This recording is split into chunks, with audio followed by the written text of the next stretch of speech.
आज आरोपी यांच्या वकिलांनी या ठिकाणी कुठल्याही प्रकारचा तपास बाकी नाही आहे, त्यामुळे दोन्ही आरोपींना MCR करण्यात यावा या प्रकारची मागणी कोर्टाकडे केलेली, परंतु मेहरबान न्यायालयाने ते फेटाळून लावलेली आहे। त्याचबरोबर आरोपीचे जे वकील होते त्यांनी बदलापूर प्रकरणासारखा या आरोपीचा देखील एन्काउंटर करण्याची भीती दर्शवली।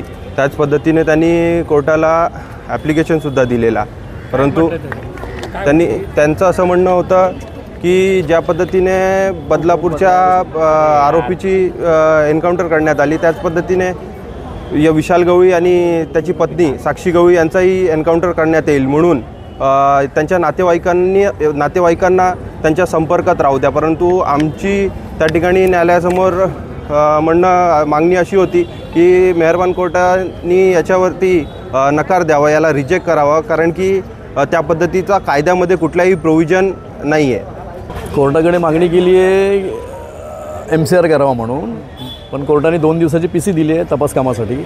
तपास काम अजून पूर्ण व्हायचं आहे असं पोलिसांचं म्हणणं आहे। त्यांनी जे सिम कार्ड आणि मोबाईल वापरला होता तो मोबाईल त्यांनी कचऱ्याच्या घाटामध्ये टाकला आहे, आणि दुसरी बॅग जी बॉडी त्यांनी ठेवली होती ती बॅग त्यांनी खाडीमध्ये टाकली। तर ह्या दोन वस्तू जप्त करायच्या त्यासाठी पोलिसांनी PC मागितली होती। कोर्टाने 2 दिवसाची PC दिली आहे 4 तारखेपर्यंत।